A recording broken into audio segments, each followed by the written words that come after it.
Għat-tieni sena se jsiru sensiela ta' testijiet ta' smigħ blaħlas biex wieħed ikun jaf dwar is-saħħa ta' smigħ tiegħu dan tħabbar f'konferenza l-aħbarijiet fejn taw dettalji dwar 3 testijiet li se jsiru f'Ħażebbuġ, fiż-Żurrieq u fil-Birgu.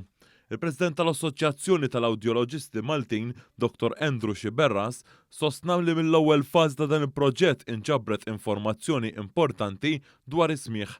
Il-Ministru għall-Inklużjoni Giulia Farrugia Portelli qalet kif dan il-proġett se jinfirex f'kampanja nazzjonali biex aktar nies jersqu l-qudiem u jagħmlu dawn it-testijiet ħalli jevitaw milli jispiċċaw fis-solitudni hekk kif ma jkunux jistgħu jikkomunikaw. Ġie spjegat kif l-ewwel parti ta' dan il-proġett saru iżjed minn 500 test. Ma rridu naraw issa li fit-tieni parti ta' din ir-riċerka tagħna li tkun pubblikata wkoll fuq livell Ewropew kif ukoll internazzjonali, aħna we set the ball rolling kif jgħid l-Ingliż biex naraw li pajjiżi oħra isegwu l-mudell Malti biex huma wkoll jagħmlu din l-inizjattiva. Il-membru parlamentari Ewropew tal-Partit Laburista, Elix Aġġus Saliba, għalli permezz ta' dan il-proġett qed tingħata opportunità lil dawk li jkunu qed ibatu u ma jfittxux l-għajnuna. Spjega f'dan il-proġett ġie mfaħħar fuq livell Ewropew ftit tal-ġimgħat ilu u ntqal kif dan għandu jkun ta' eżempju madwar l-Istati Membri tal-Unjoni Ewropea.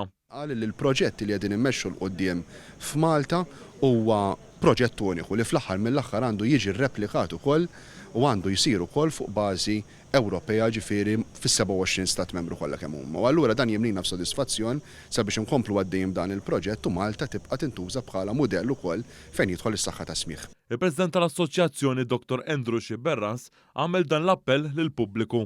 Għamlu t-testijiet, tistgħu tikkuntattjaw il-Ministeru biex tagħmlu l-appuntament.